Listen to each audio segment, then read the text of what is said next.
4 पूछना है। 4 कह रहा है RMS speed of molecules of a gas of density 4 kilogram per metre cube and pressure 1.2 into 10 की power 5 newton per metre square is.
Check कर लीजिए।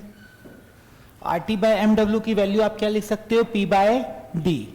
वैल्यू पुट कर देंगे, आंसर आ जाएगा। नोट कर लीजिए।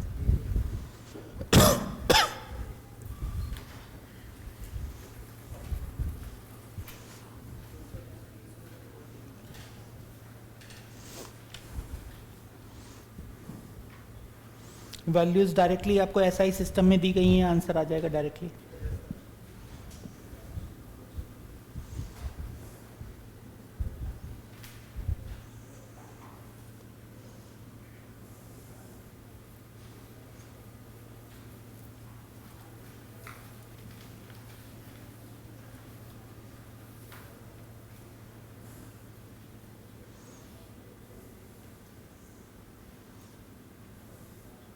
This meeting is being recorded. ठीक है। Question number 5, 6. This meeting is being recorded. 0.5 moles each of hydrogen, SO2 and CH4 are kept in a container. A hole was made in a container. After 3 hours, the order of, देखिए तीनों के पहले pressure बराबर है, ठीक है। इसमें से गैस कौन सी सबसे तेज भागेगी? जिसका मास सबसे कम होगा, मॉलिक्यूलर वेट, मतलब कौन सबसे तेज भागेगी? हाइड्रोजन। हाइड्रोजन भागेगी तो बचेगी कौन सबसे ज्यादा? SO2। सबसे ज्यादा बचेगी कौन? SO2। सबसे ज्यादा प्रेशर किसका हो जाएगा? SO2 का। बात समझ में आ रही है? 7, 8, 9, 10, 9 आपको बताना है। देखिए आपको 300 केल्विन, 400 केल्विन और 300 केल्विन दिया हुआ है, ठीक है। वैसे 400 केल्विन से मुझे लगता नहीं है कि बहुत फर्क पड़ा होगा, मॉलिक्यूलर वेट हाइड्रोजन का बहुत ज्यादा है, तो हाइड्रोजन का ग्राफ तो 3 हो जाएगा, ठीक है। और 300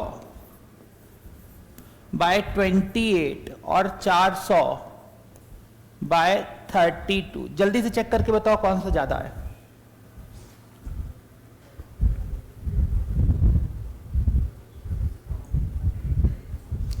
इसको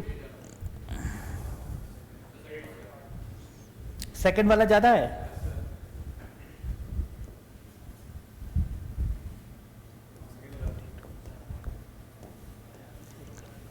तो ये तो 300 में कन्वर्ट हो जाएगा यहां पे, और 8 या 24, तो ये 300 बाय 24 आएगा। तो ये वैल्यू बढ़ी है आपकी, तो ये वैल्यू बढ़ी है आपकी। तो ऑक्सीजन का जो ग्राफ होगा वो आगे की तरफ होगा, सबसे आगे आपका हाइड्रोजन होगा, फिर ऑक्सीजन का ग्राफ होगा, फिर आपके नाइट्रोजन का ग्राफ होगा, ठीक है। मतलब पहला ग्राफ नाइट्रोजन होगा, दूसरा ऑक्सीजन होगा, तीसरा हाइड्रोजन होगा। ऑप्शन 1 सही आ रहा है।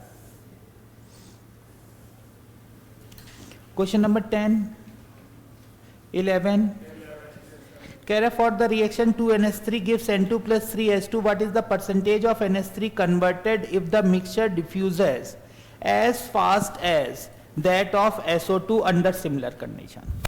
ठीक है, तो जो मिक्सचर है rate of mixture upon rate of SO2, ये आपको 2 दिया हुआ है, rate of mixture upon rate of SO2 आपको 2 दिया है, बराबर हो जाएगा molecular weight of SO2 upon molecular weight of mixture. Confirm है? तो यहां से मॉलिक्यूलर वेट ऑफ मिक्सचर हम सॉल्व करेंगे तो 16 आ जाएगा. कंफर्म? ये बात समझ में आई?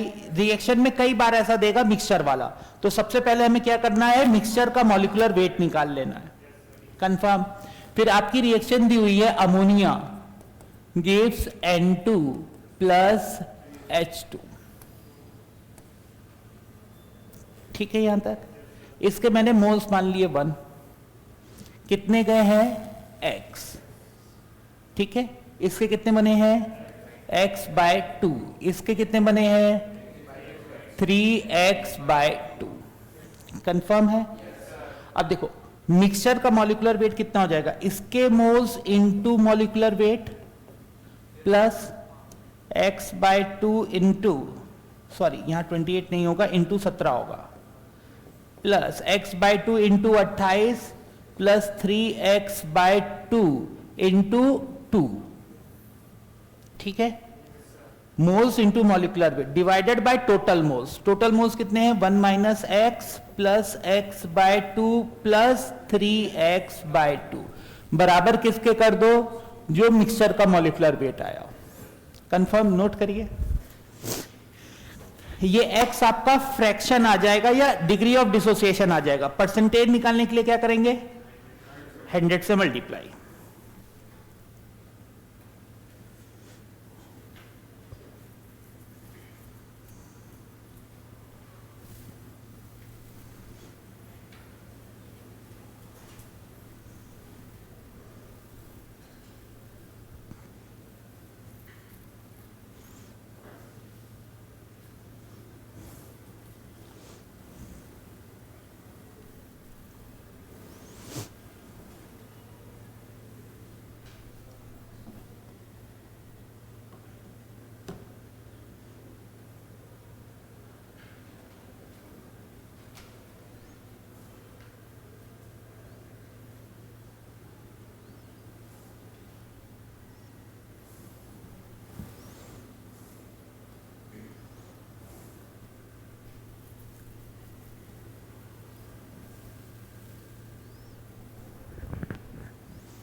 Question number 12.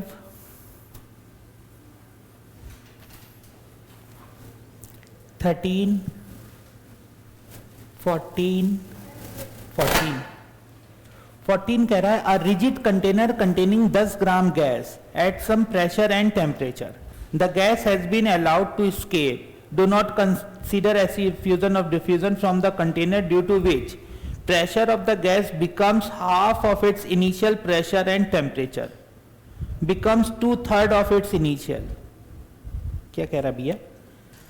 Rigid container containing 10 gram gas at some pressure and temperature, the gas has been allowed to escape. Do not consider any fusion or diffusion.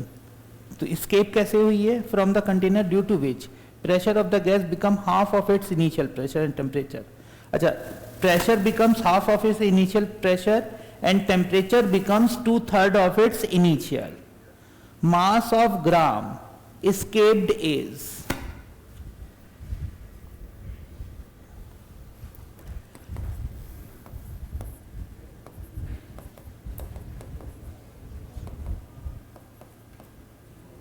ऐसा लिख सकता हूं मैं. कंफर्म? अच्छा, मोल्स की जगह मैं क्या लिख सकता हूं? वेट और ऊपर मॉलिक्यूलर वेट. मॉलिक्यूलर वेट इधर भी ले जा सकता हूं, ऊपर आ जाएगा. ये भी कांस्टेंट ही है क्योंकि molecular weight of the gas तो चेंज हो नहीं रहा है. तो मैं इक्वेशन लिख सकता हूं P1 V1 upon W1 T1 is equal to P2 V2 upon W2 T2. Confirm. पहले प्रेशर मैंने मान लिया P है, बाद में प्रेशर कितना हो गया है, half. Volume of the container तो चेंज हुआ नहीं है। वेट पहले 10 ग्राम था, बाद में मैंने मान लिया है कि x ग्राम बचा है। ठीक है, आंसर आप उसने पूछा ये नहीं कि बचा कितना, उसने क्या पूछा है, कितना निकल गया। तो आंसर कैसे निकालेंगे, 10 - x करके, और इनटू टेम्परेचर कितना हो गया है, 2/3। कंफर्म, सॉल्व कर लेंगे।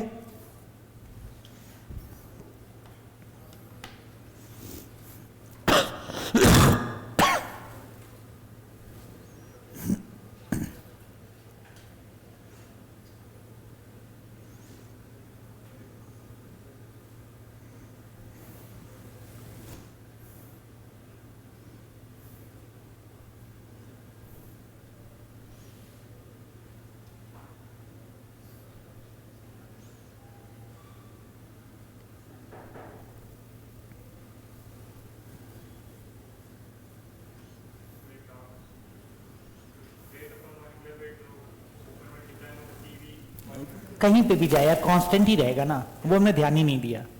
अब वो नीचे आएगा कि कहना चाह रहा हूं ना, तो रहेगा तो कांस्टेंट ही, हमें कांस्टेंट से लेना देना था।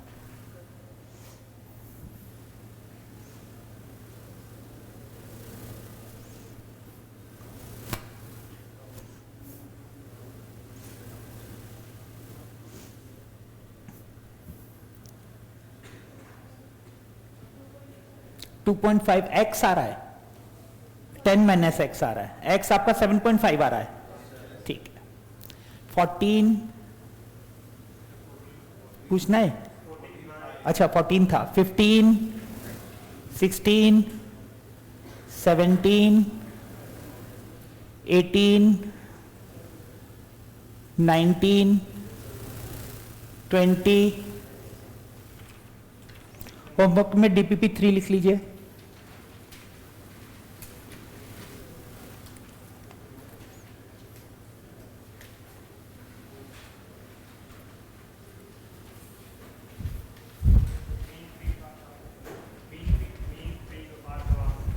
फिजिक्स में आपके सर कराएंगे।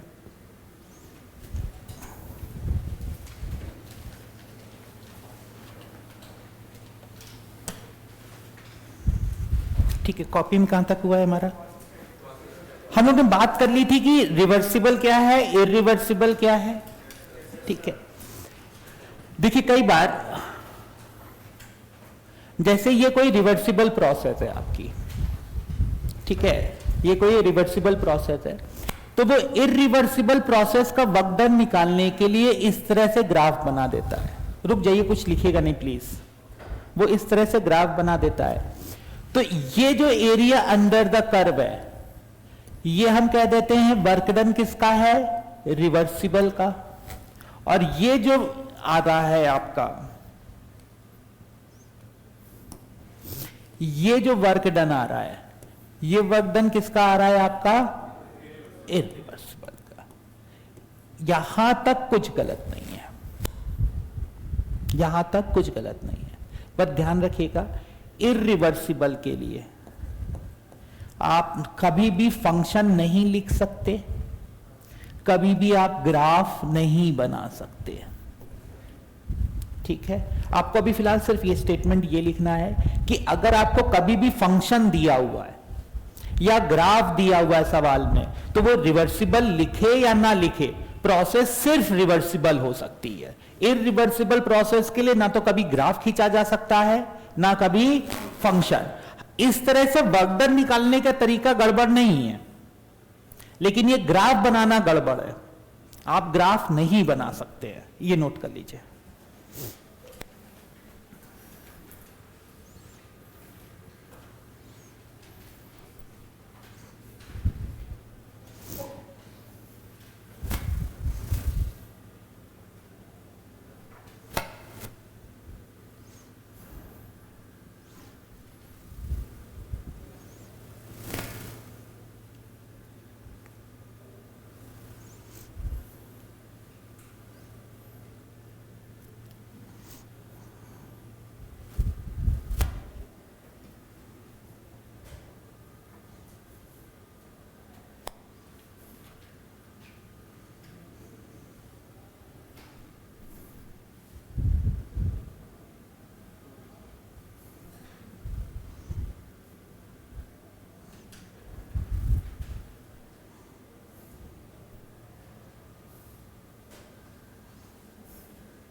हेडिंग डालते हैं फर्स्ट लॉ ऑफ थर्मोडायनेमिक्स।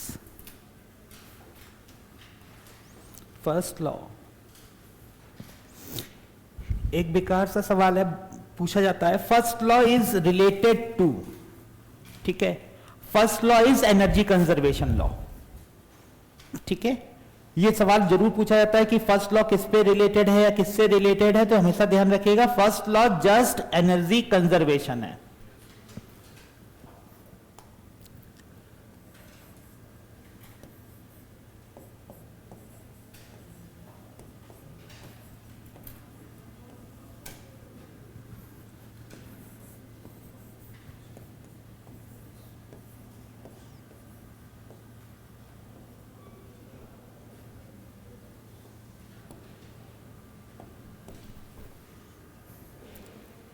देख लीजिए, अभी रुक जाइए, ये दो तरीके से आपका फर्स्ट लॉ लिखा जा सकता है।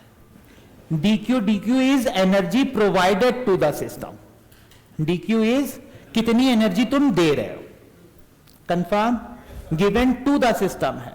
du is internal energy of the system, increase और डिक्रीज।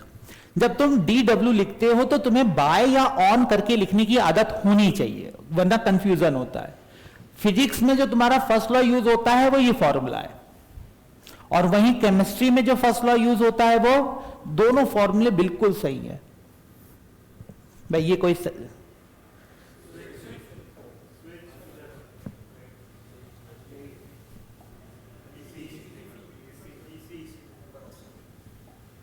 ठीक है, दोनों फॉर्मूले बिल्कुल सही है।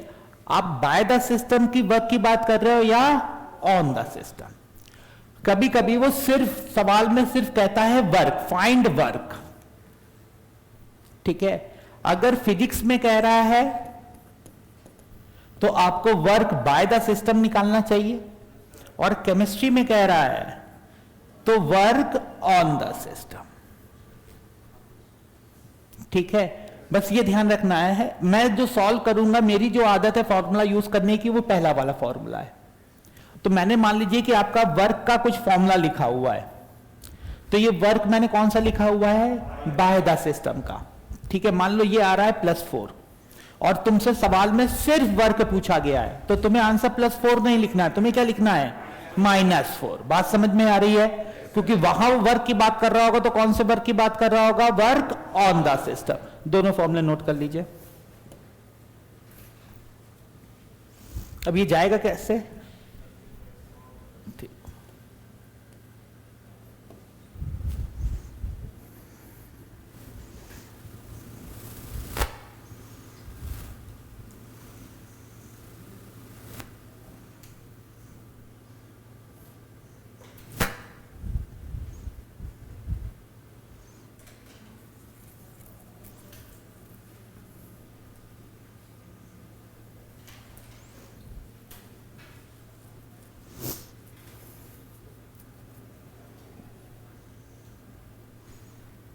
ठीक है।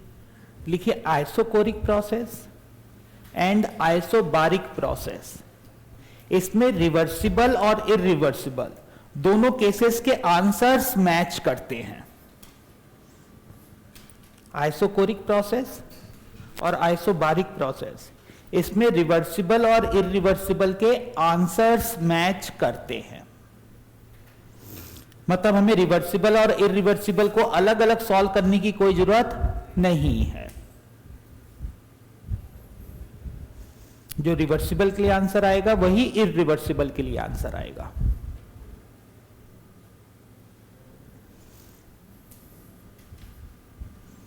अगर मैं आपसे पूछूं isochoric reversible and isochoric irreversible, both process are same, तो ट्रू लिखेंगे या फॉल्स, फॉल्स। प्रोसेस सेम नहीं है, आंसर्स मैच करते हैं, ठीक है। हेडिंग डाल लेते हैं आइसोकोरिक प्रोसेस।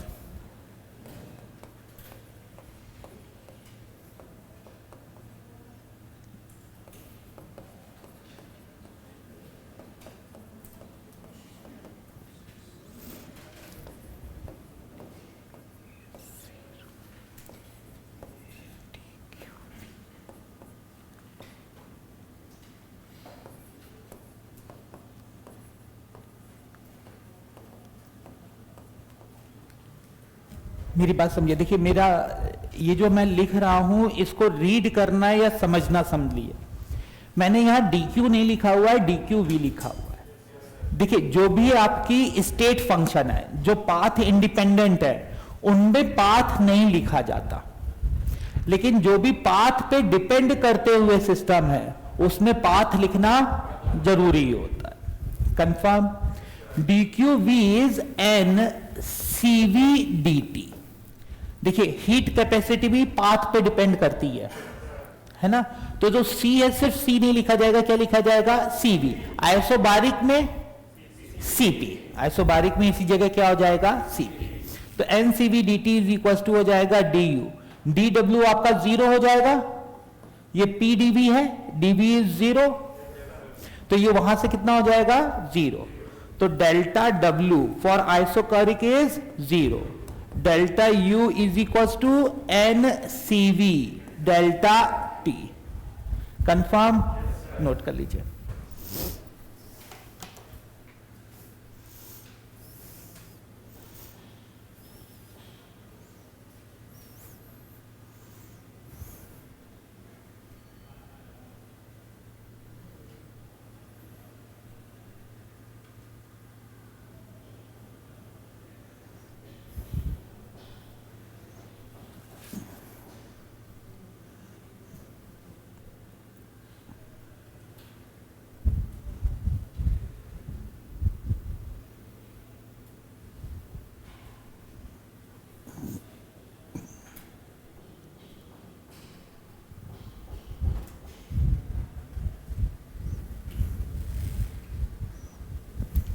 ठीक है यहां तक?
देखिए मेरे समझिए, CP और CV डिग्री ऑफ फ्रीडम पे डिपेंड करते हैं, वो भी आप फिजिक्स में ही देखिएगा। ठीक है, degree of freedom temperature dependent भी होती है। Degree of freedom temperature dependent भी होती हैं। लो टेम्परेचर्स पे पूरी डिग्री ऑफ फ्रीडम्स नहीं होती। कंफर्म? तो CP और CV टेम्परेचर से चेंज हो सकते हैं, बट हम चैप्टर में एटलीस्ट केमिस्ट्री में मानते हुए चलेंगे कि ये वैल्यूज कैसी हैं आपकी? फिक्स। मोनो एटॉमिक के लिए CP आपको पता ही होंगे, मोस्ट प्रोबेबली आपको ये वैल्यू पता होंगे। बस ये ध्यान रखिएगा डाई एटॉमिक वाली जो वैल्यू होती है वो पॉली एटॉमिक लीनियर पे भी लगती है। जैसे CO2 है, CO2 एक लीनियर मॉलिक्यूल है, तो CO2 के लिए पॉली एटॉमिक वाला फॉर्मूला नहीं लगेगा। कौन सा लगेगा? डाई एटॉमिक का। बस नोट कर लीजिए।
SO2, SO3, हाँ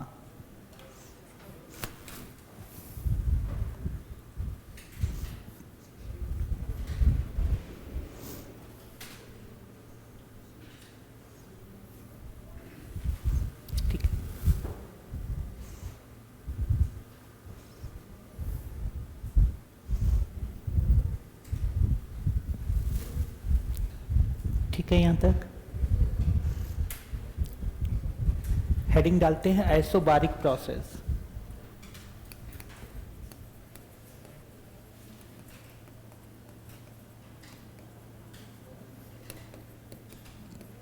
प्रेशर आपका कांस्टेंट है, dQP is equals to du plus dW by the process at constant P।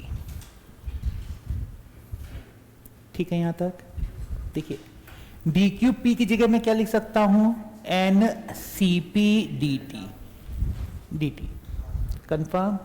du की जगह क्या लिख सकता हूं, NCV dt, और dWP क्या हो जाएगा, PdV कंफर्म। इंटीग्रेट कर दें तीनों साइड, ये आ जाएगा NCP delta T, NCV delta T plus P delta V। P delta V को मैं लिख सकता हूं NR delta T for ideal gas. Check कर लीजिए, P डेल्टा V को मैं लिख सकता हूं, प्रेशर कांस्टेंट है आपका NR डेल्टा T। तो अगर मैं NR डेल्टा T लिखूंगा तो पूरी इक्वेशन से N और डेल्टा T कट जाएगा, यहां से इक्वेशन आ जाएगी Cp equals to CV plus R या Cp minus CV equals to R। ये आपका मेयर्स फॉर्मूला कहलाएगा। कंफर्म, नोट कर लीजिए। फिर से देख लीजिए, work done by the system at constant pressure कितना है, P डेल्टा V। इसको और क्या लिख सकते हैं, NR delta T। Delta U कोई भी प्रोसेस हो क्या होता है, NCV डेल्टा T। dQP कितना है, डेल्टा QP कितना है आपका, NCP डेल्टा T। dQP ही को और क्या बुलाते हैं, डेल्टा H। डेल्टा QP को ही क्या बुलाते हैं, डेल्टा H। नोट कर लीजिए।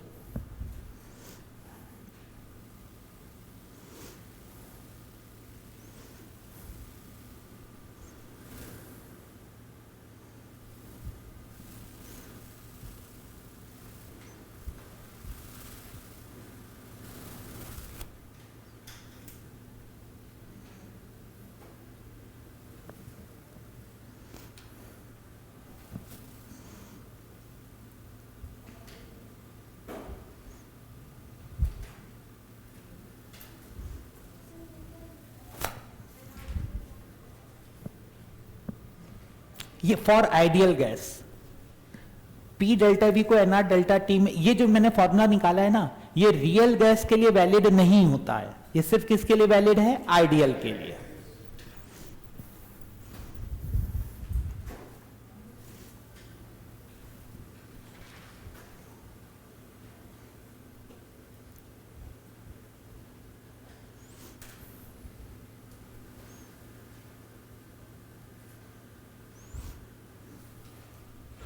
हाँ,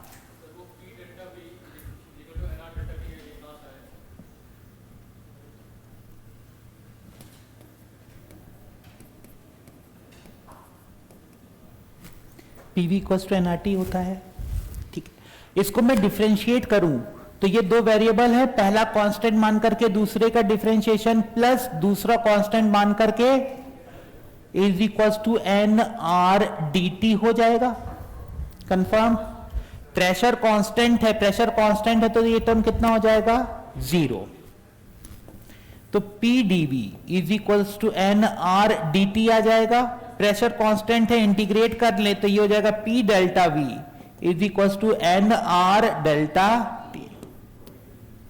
ठीक है, आइडियल गैस इक्वेशन से आ जाएगा ये आपका।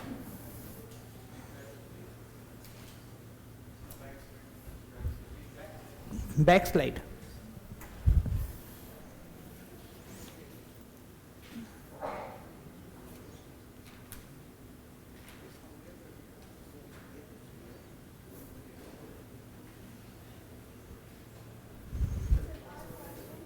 Are constant, universal gas constant है क्या बेटा, ये बाय डेफिनेशन डेल्टा एच होता है। देखो क्यूवी को क्या बुलाते हैं? नहीं, क्यूवी को क्या बुलाते हैं? Internal energy. ठीक है, क्यूवी सबके नाम होते हैं, उसी तरह क्यूपी क्या होता है? इंथैल्पी। ठीक है, कांस्टेंट प्रेशर पे जो आपका एनर्जी, जो आपका गेन या लॉस होती है, उसी एनर्जी को हम बाय डेफिनेशन बुलाते क्या है? इंथैल्पी। और कांस्टेंट वॉल्यूम पे जो आपका चेंज होता है एनर्जी का, उसको क्या बुलाते हैं? Internal energy.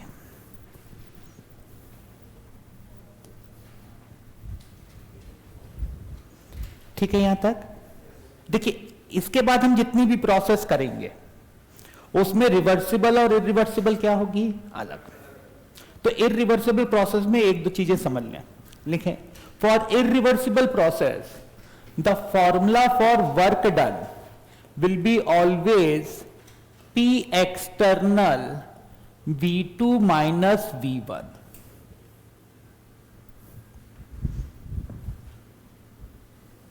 इरिवर्सिबल में अब कोई भी प्रोसेस हो, फिर से लिखो, फॉर इरिवर्सिबल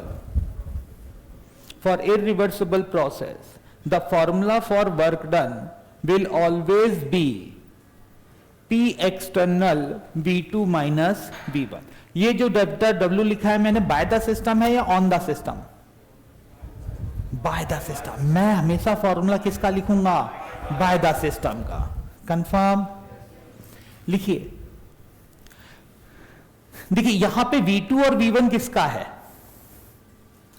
सिस्टम का या गैस का? और प्रेशर किसका है? एक्सटर्नल। याद रहेगा?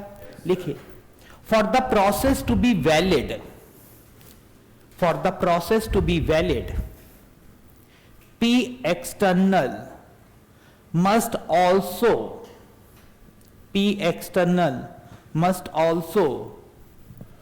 be equal to P final of the gas। P external किससे मैच होना जरूरी है? P final of the gas से। अगर P एक्सटर्नल और P फाइनल अलग अलग हैं तो सवाल गलत है, इनवैलिड है, नॉन सॉल्वेबल है।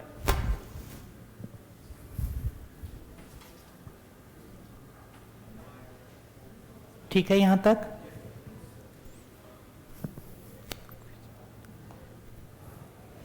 अगली हेडिंग डालते हैं, isothermal process.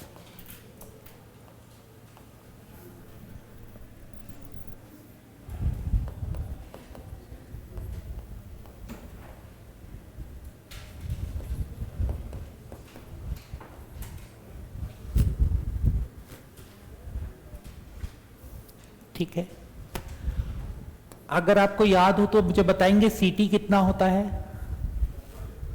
Plus minus infinite. Confirm? Infinite into zero कितना होता है? हम नहीं निकाल सकते। कंफर्म? लिमिट ले सकते हैं हम। क्या ले सकते हैं? लिमिट ले सकते हैं, नॉर्मली इसकी वैल्यू निकाल नहीं सकते। देखिए यहां जरूरी है। ठीक है, हम इक्वेशन लिखेंगे D Q T is equals to D U plus D W by the system for constant T. यहां तक ठीक है?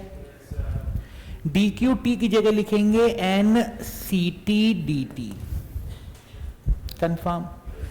डी टी जीरो है, इस पूरे को जीरो कर दूं? नहीं कर सकता। क्यों? सी टी इनफाइनाइट है। बात समझ लो। तो आप डायरेक्टली इसको जीरो नहीं लिख सकते। अब इसकी वैल्यू हम बता सकते हैं, बहुत इजी है। ठीक है, is equals to D U को क्या लिखेंगे? N CV D T. देखिए सीवी कांस्टेंट है, 3R होगा, 5R होगा, कुछ भी होगा। मल्टीप्लाइड बाय जीरो करोगे कितना हो जाएगा? जीरो। इसको मैं जीरो लिख सकता हूं, इसको जीरो नहीं लिख सकता। Plus D W. तो एक्चुअली में N C T D T की वैल्यू आ कितनी गई? वर्क डन के बराबर। कंफर्म? और वर्क डन अब आइसोबारिक आइसोकोरिक में तो वर्क डन रिवर्सिबल और इरिवर्सिबल का सेम आता था, बाकी टाइम पे अलग अलग आएगा। अब हम रिवर्सिबल को अलग सॉल्व करेंगे, इरिवर्सिबल को अलग।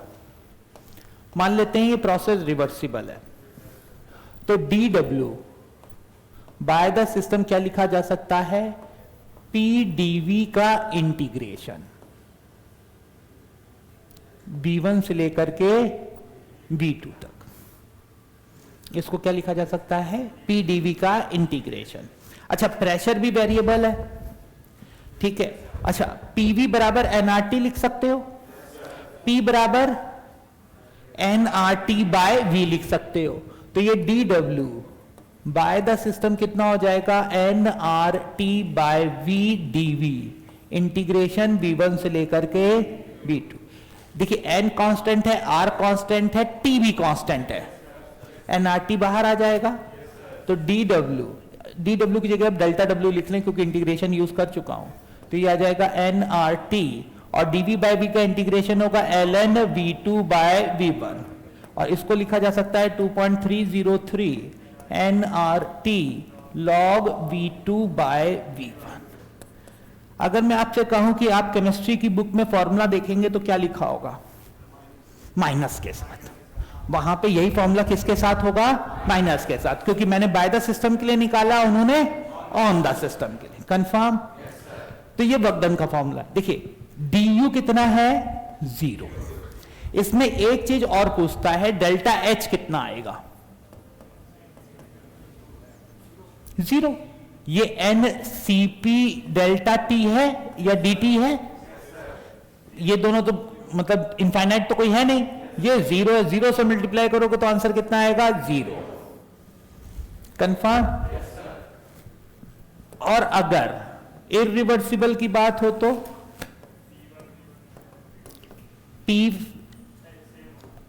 P एक्सटर्नल V2 माइनस, इसमें तो कोई आपको दिक्कत है ही नहीं, इसमें तो डायरेक्टली फॉर्मूला हमेशा क्या यूज करना है, P external V2 minus V1।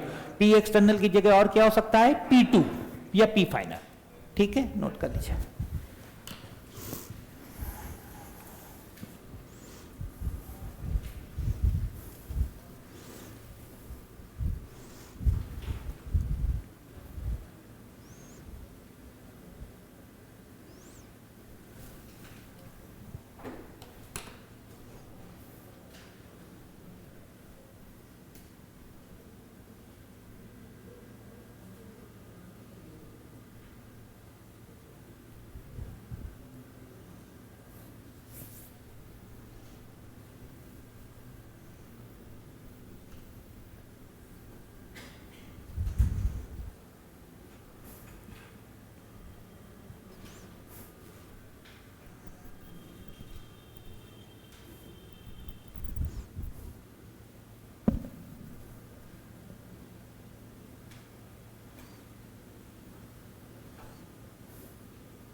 ठीक है, अगली हेडिंग डालते हैं एडियाबैटिक प्रोसेस।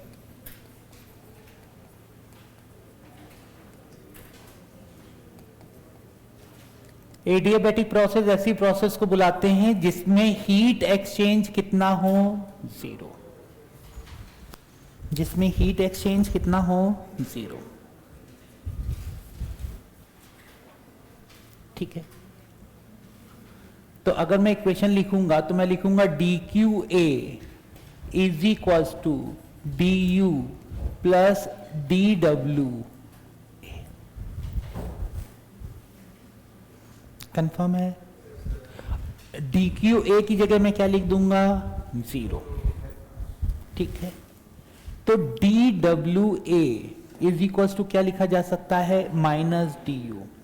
तो डेल्टा डब्ल्यू ए क्या लिखा जा सकता है, minus N C V T two minus T one. Confirm? देखिए ये जो फॉर्मूला आ रहा है ये रिवर्सिबल के लिए भी वैलिड है और इरिवर्सिबल के लिए भी।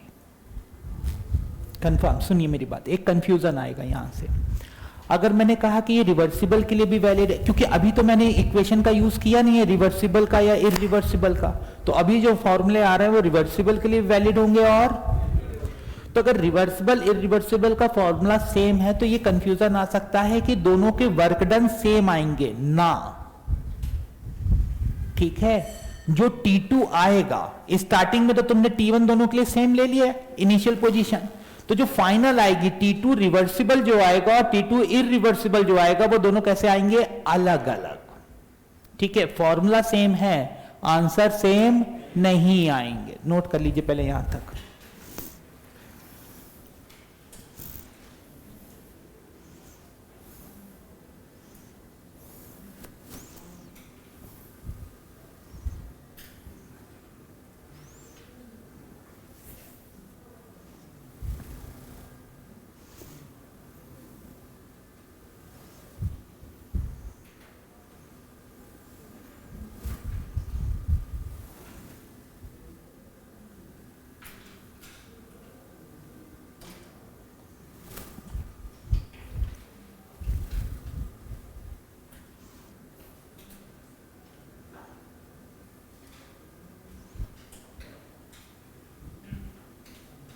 ठीक है यहां तक?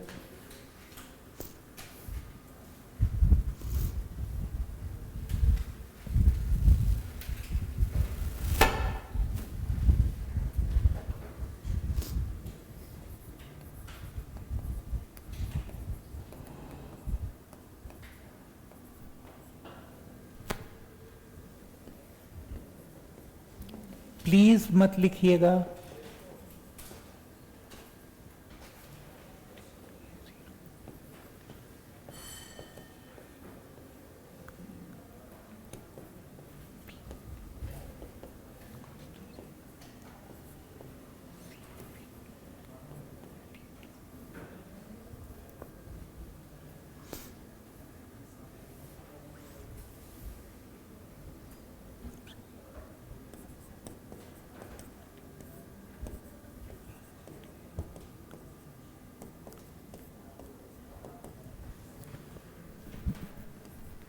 ये लिख लीजिए आप, सीबी आपका लिखा जाता है R upon gamma minus one, CP को हम लोग लिखते हैं gamma R upon gamma minus one, वो लिख लीजिए आप।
देख लीजिए, मैं समझा दूं, लिखने की जरूरत नहीं है, सिर्फ प्रूविंग है।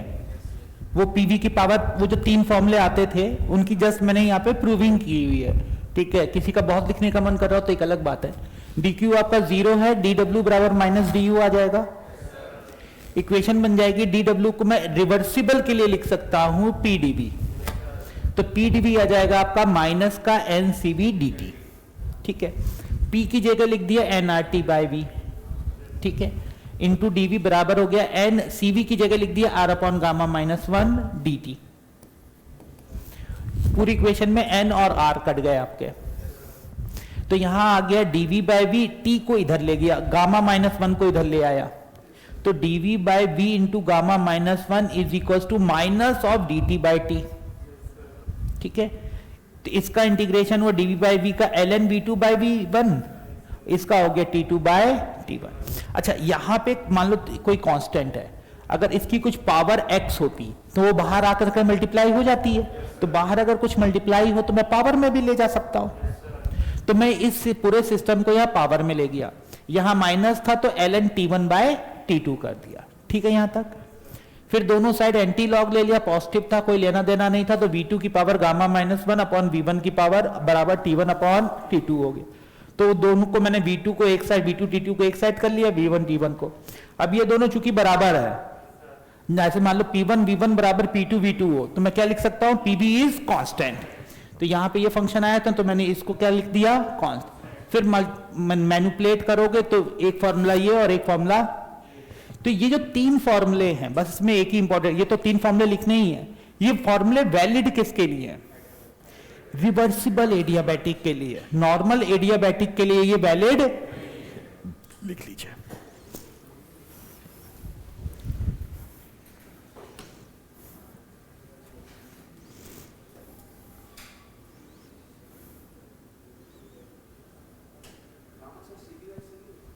गामा CP बाय CV,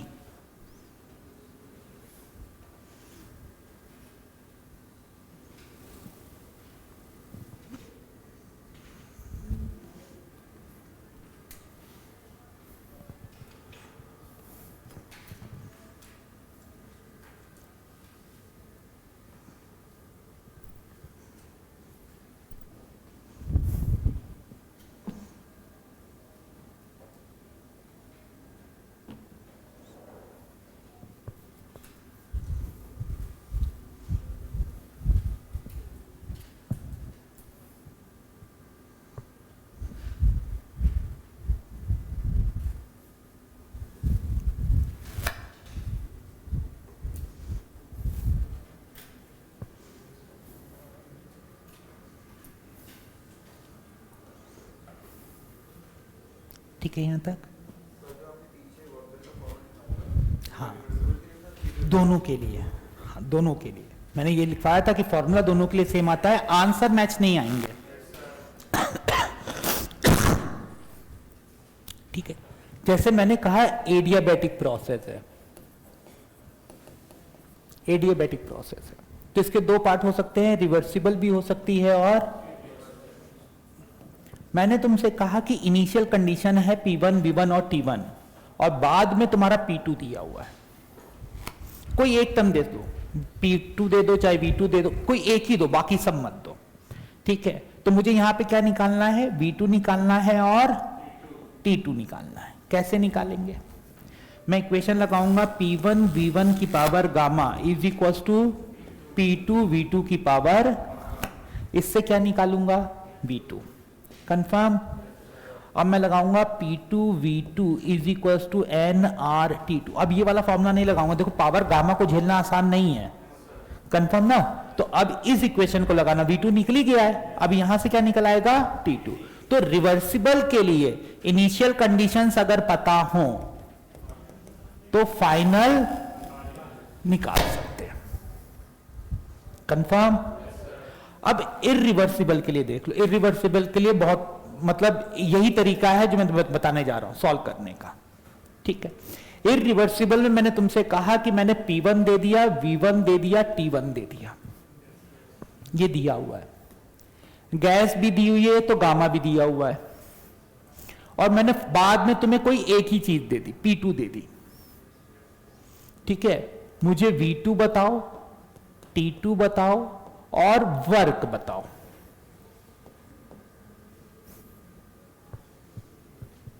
ठीक है, तुम V2 T2 तो छोड़ो, तुम वर्क भी नहीं निकाल सकते। देखिए वर्क के लिए हमारे पास फॉर्मूला क्या है, वर्क एडियाबैटिक इरिवर्सिबल के लिए देखिए माइनस का N CV T2 minus T1, ये एक फॉर्मूला है। तुम्हें T2 पता ही नहीं है, तुम्हें T2 नहीं पता है, तुम वर्क के ये फॉर्मूला तुम्हारे किसी काम का भी नहीं लग रहा। अच्छा, वर्क कोई भी मैंने आपसे कहा इरिवर्सिबल है तो उसके लिए फॉर्मूला क्या यूज कर सकते हैं, P external V2 minus V1, और P एक्सटर्नल को क्या लिख सकते हैं, P2। देखिए ये फॉर्मूला तुम काम कर सकते हो या नहीं, P2 तुम्हें पता है लेकिन तुम्हें V2 नहीं पता, तुम्हारे लिए ये फॉर्मूला भी काम का नहीं हो रहा। ठीक है, इसका एक ही तरीका है भाई, वर्क का ये फॉर्मूला है, वर्क का ये फॉर्मूला, ये तो आंसर मैच होंगे ना, इन दोनों को इक्वेट कर दो। देखो P2 V2 minus V1 is equal to minus का N CV की जगह लिख लो R upon gamma minus 1 into T2 minus T1। ठीक है, यहां तक हो गया आपका, अंदर ले जाओ।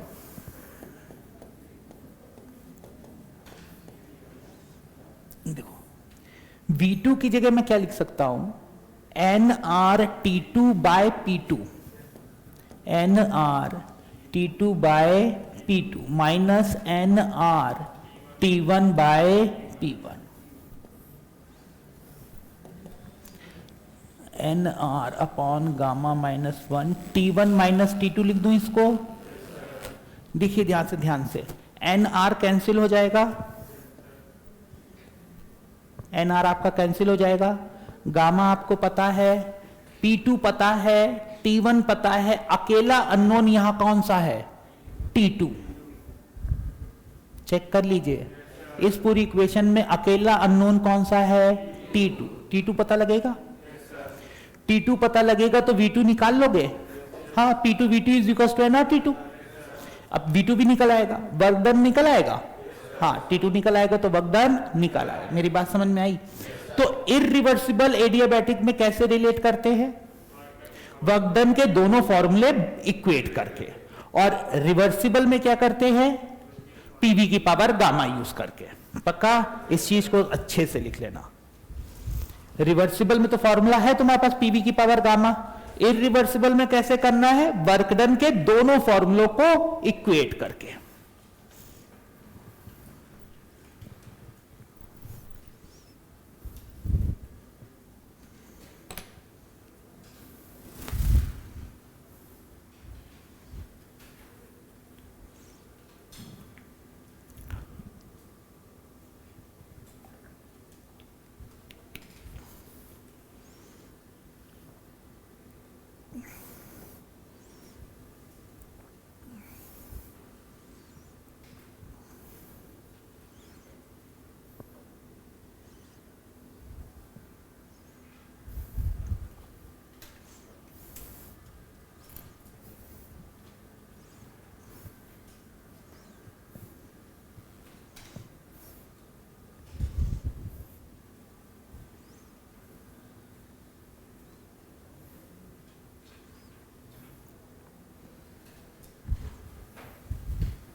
ठीक है यहां तक?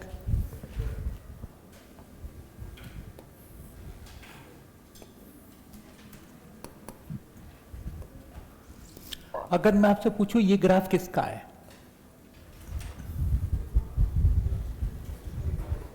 Pressure constant. प्रेशर कांस्टेंट को हम क्या बुलाते हैं? आइसोबारिक। ये प्रोसेस है आपकी आइसोबारिक, ये प्रोसेस है आइसोकोरिक, ये प्रोसेस है आइसोकोरिक। कंफर्म? ये ग्राफ है पी वी की power 0 is equal to constant का, ऐसा लिख सकता हूं मैं। और ये ग्राफ है पी वी की power infinite is equal to constant का, ऐसा लिख सकता हूं मैं, क्योंकि दूसरा वाला इनफाइनाइट है तो इसके रिस्पेक्ट में इसका इफेक्ट 0 हो जाएगा, तो सिर्फ वॉल्यूम का हो जाएगा आपका। ये बात ध्यान रहेगी। इसको ऐसे लिख सकते हैं मैनिपुलेटिव वे में। एक्चुअल में ये क्या है आपका? v is equal to constant है, वो आपका p is equal to constant है। ठीक है, तो अगर मैं pv की power x is equal to constant के ग्राफ की बात करूं, ठीक है, तो देखिए 0 का ग्राफ वहां था, इनफाइनाइट का यहां है, तो x की वैल्यू कुछ पॉजिटिव ही होगी। तो ये जो ग्राफ होंगे अब इन दोनों ग्राफ के बीच में होंगे। ये बात समझ में आ रही है? और x की वैल्यू जितनी ज्यादा होगी उतना उस ग्राफ का स्लोप ज्यादा होगा नीचे की तरफ। जैसे मैं कहूं मुझे ग्राफ बनाना है pv is equal to constant का, ये ग्राफ तो आपको याद है, ये कौन सा ग्राफ है? Rectangular hyperbola. ये ग्राफ आ गया आपका, ये आपका क्या है? t equal to constant isothermal का pv की पावर 1 का।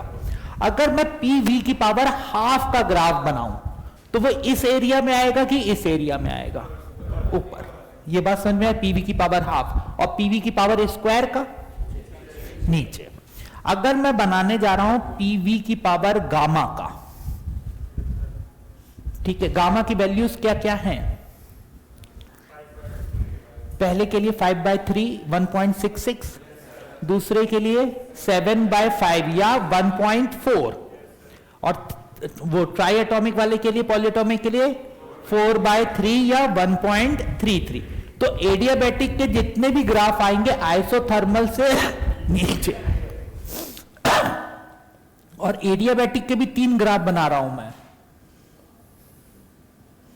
ये तीनों एडियाबैटिक के लिए बना रहा हूं। मोनो एटॉमिक का ग्राफ ऊपर की तरफ होगा या नीचे की तरफ? नीचे, उसका गामा सबसे ज्यादा होता है। मोनोएटॉमिक का गामा ज्यादा, जितना गामा ज्यादा होगा या एक्स ज्यादा होगा स्लोप और नीचे आएगा। तो ये मोनोएटॉमिक का है, ये डाई का है, और ये ट्राई या पॉली का है, जो कुछ भी लिख लेना, जैसे भी अपने आप को समझा पाओ। ये ग्राफ समझा दोगे? अच्छा, एडियाबैटिक इरिवर्सिबल का कहां होगा ग्राफ? ग्राफ ही नहीं होगा। इरिवर्सिबल में किसी का भी ग्राफ या फंक्शन नहीं लिख सकते। ये बात समझ में आ रही है? नोट कर लीजिए।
देखिए ग्राफ बना लिया आपने।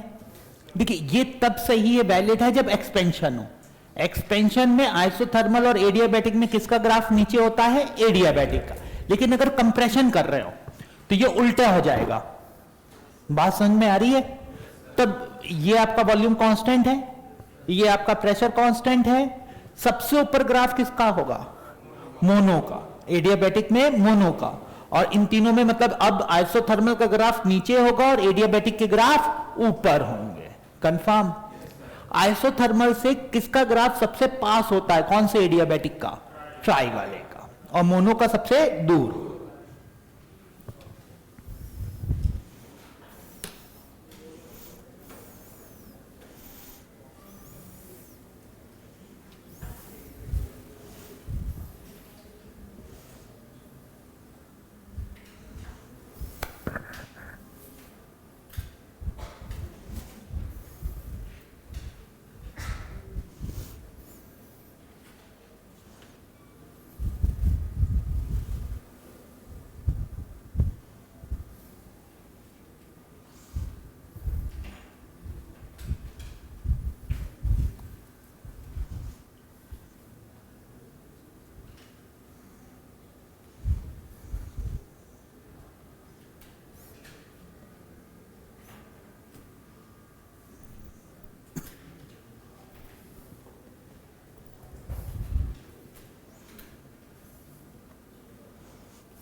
ठीक है यहां तक?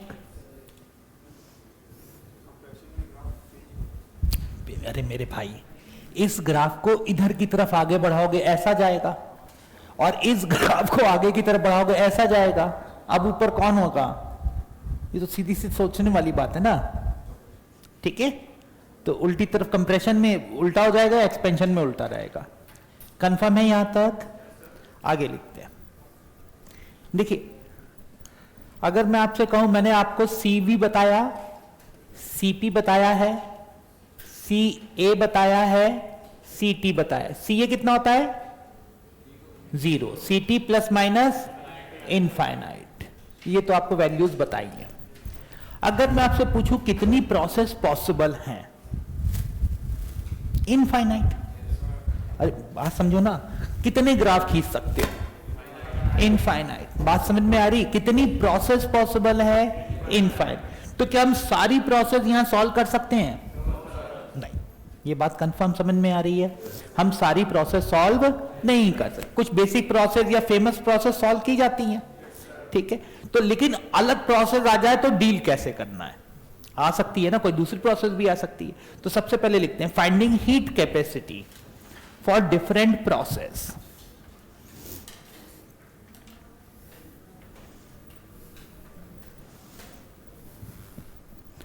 मोनो एटॉमिक गैस के लिए सॉल्व कर लें, वो तो CPCB तो पता ही होंगे हमें। अभी हम फिलहाल मोनो एटॉमिक मान ले रहे हैं, ठीक है।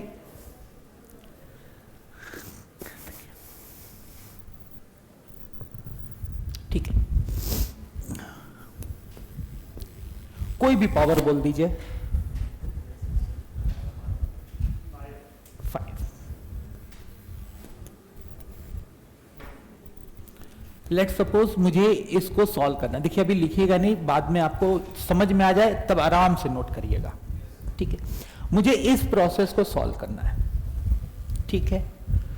हमारा फर्स्ट लॉ है NCX dt is equals to NCV dt plus PdV। देखिए तुमने फंक्शन दिया तो अब तुम बताओ या नहीं बताओ, सिस्टम का रिवर्सिबल होना मजबूरी है। कंफर्म? मुझे निकालना क्या है? CX। मुझे निकालना क्या है? CX। अच्छा ध्यान से, अगर ये PdV किसी तरह से समथिंग dt में कन्वर्ट हो जाए तो पूरी इक्वेशन से dt काट दूंगा, CX आ जाएगा। ये बात समझ में आ रही है? तो हमारा पूरा टारगेट क्या है? PdV को समथिंग dt में कन्वर्ट करना। उसके लिए मेरे पास दो इक्वेशंस है, एक तो ये, एक तो है मेरे पास पीवी की power 5 is equal to constant, और दूसरी है पीवी इक्वल टू एनआरटी। दूसरी मेरे पास कौन सी है? PV equal to NRT. दोनों को डिफरेंशिएट कर लो।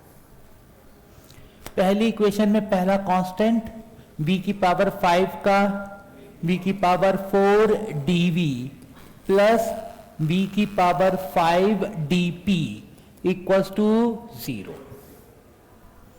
ठीक है, पूरी इक्वेशन से v की पावर 4 से डिवाइड कर सकता हूं, कट जाएगा, तो बचेगा क्या? 5p dv plus v dp equals to 0। पक्का? यहां को डिफरेंशिएट करोगे क्या होगा? p dv plus v dp equals to n r dt। देखिए, आप चले थे pdv को सॉल्व करने, आपके पास एक और नया सरदर्द आ गया, कौन? dp। ठीक है, तो अब आपको क्या निकालना है? dp। किस्मत से यहां पे vdp ही चाहिए था और हमें यहां पे डायरेक्टली vdp मिल रहा है। यहां से डायरेक्टली vdp कितना मिल जा रहा है? vdp की जगह लिख सकता हूं -5p dv। कंफर्म? यहां पे पुट कर दे p dv -5p dv बराबर nr dt। यहां से p dv आ जाएगा -nr dt बाय 4। कंफर्म कर लीजिए, -nr dt बाय 4। अब क्या करें? p dv की वैल्यू उठा के यहां रख दे, तो मैं लिखूंगा ncx dt is equal to ncv dt minus nr dt by 4। पूरी इक्वेशन में से क्या काटा? n dt। cx कितना आ गया? cv minus r by 4। ठीक है, अब दूसरी चीज करते हैं जरा। मैंने सबसे पहली लाइन कौन सी लिखी थी? कंफर्म? फिर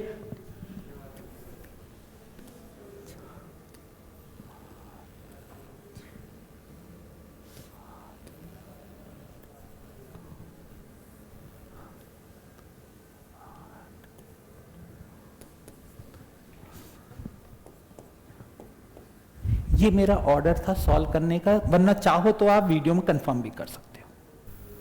ठीक है, अब देखो, अगर मैं एक साथ ये तीनों सॉल्यूशंस नहीं कर रहा होता, लाइन बाय लाइन कर रहा होता, मैं फंस जाता।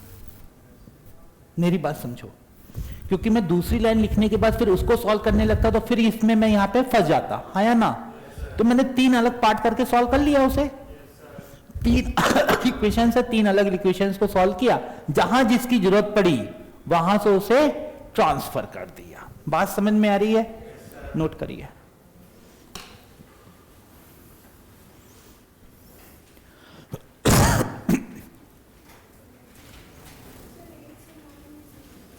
है 8 से 9 pdv माइनस 5 pdv है, कितना आया ये? अरे pdv कॉमन ले लो, कितना आया? -4। -4 उधर लेके, ठीक है।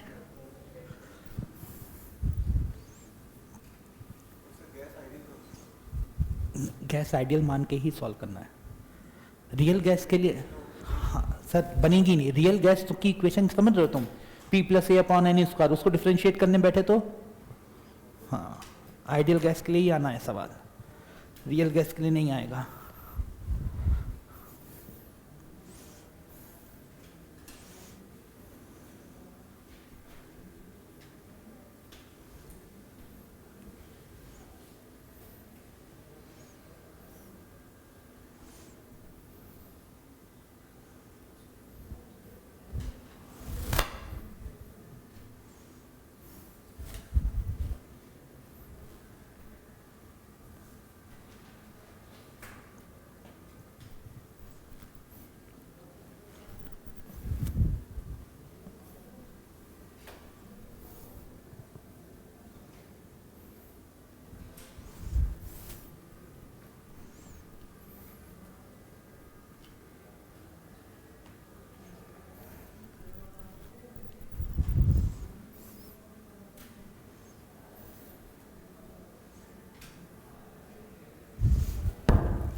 ठीक है,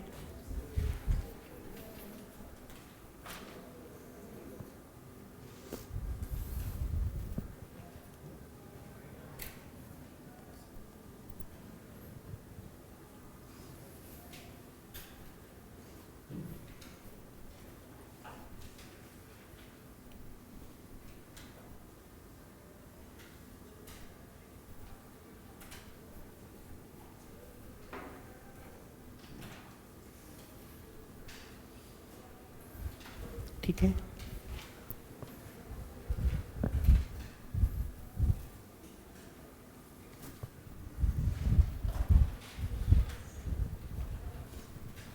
इस बार ले ले रहे हैं P T is equal to constant. दूसरी इक्वेशन यूज करनी है P V equal to N R T, और फर्स्ट लॉ है N C X D T is equal to N C V D T plus P D V. P D V की value solve करके लानी है something D T में।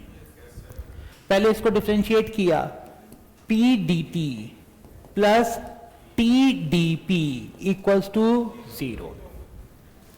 यहां से आया P D V plus V D P equals to N R D T. देखिए P D V की वैल्यू निकालने के लिए मुझे किसकी वैल्यू चाहिए? वी डी पी की।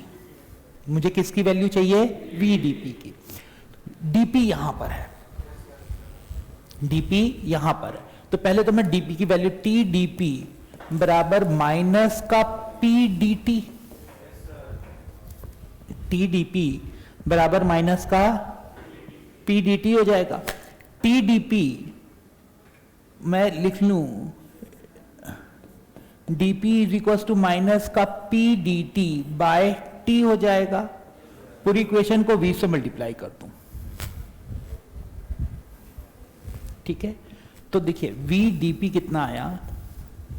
माइनस का PV D T by T, और पीवी की जगह क्या लिख सकता हूं? एनआरटी।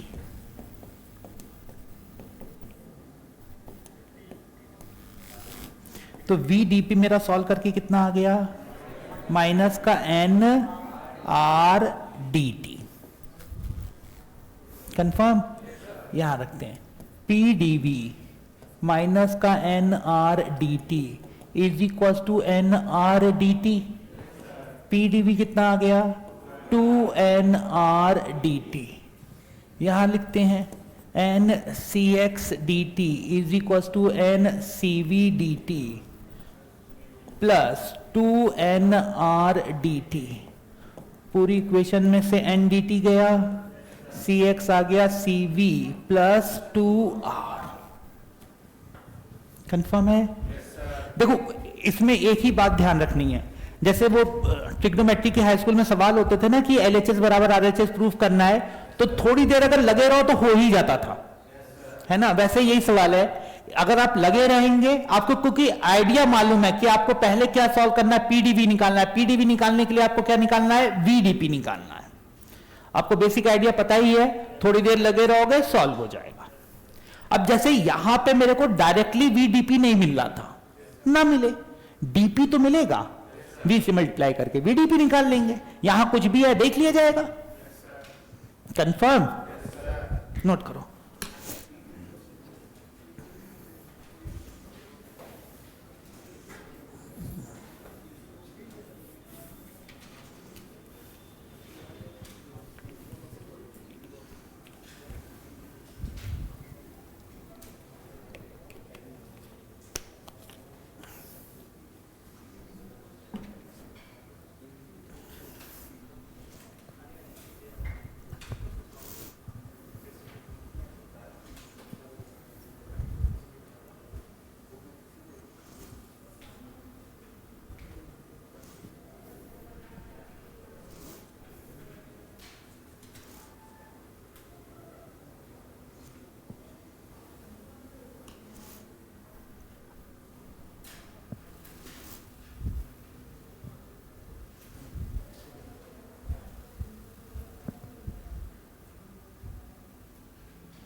ठीक है, नोट कर लिया।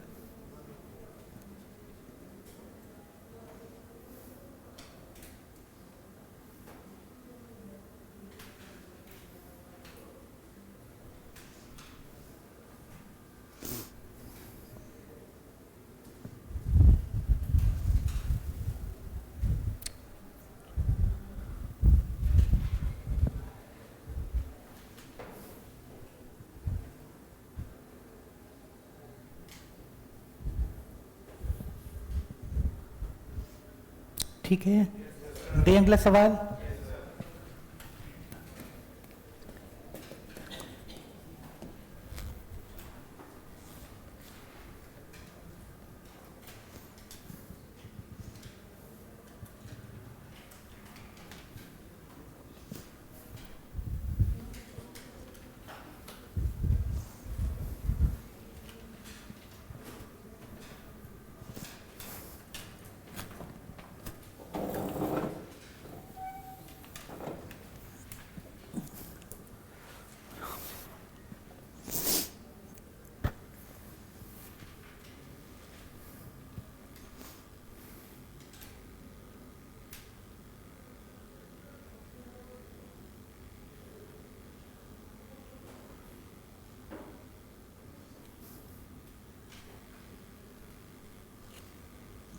पहले तुमने पी स्क्वायर कांस्टेंट लेके डीवी का किया, फिर तुमने वी कांस्टेंट लिया। पी स्क्वायर का डिफरेंशिएशन क्या आएगा? तो पी कहाँ है यहाँ?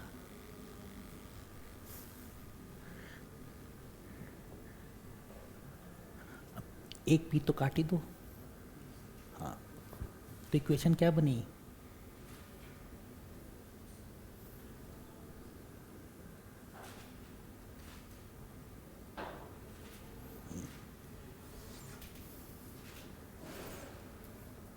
इसको डिफरेंशिएट करो।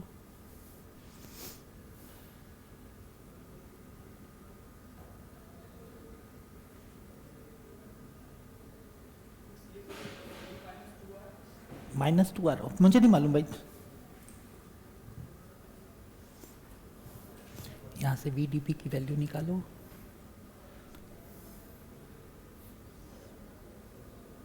PDV की वैल्यू नहीं रखनी है, VDP की वैल्यू रखनी है। हाँ,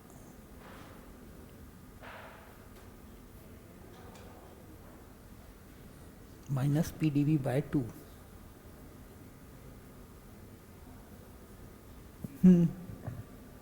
CV + 2r, CV + 2r आ गई। जाइए,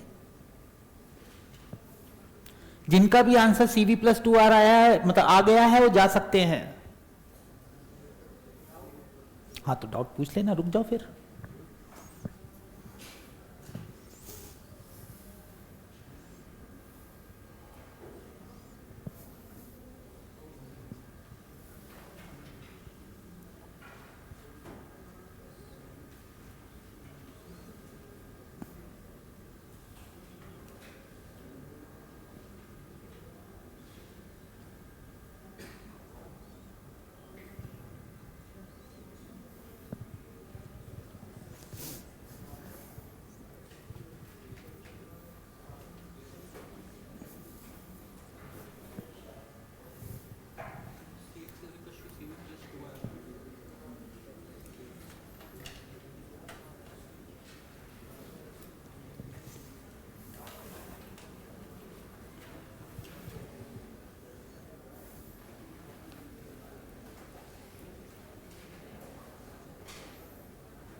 क्या पूछना है?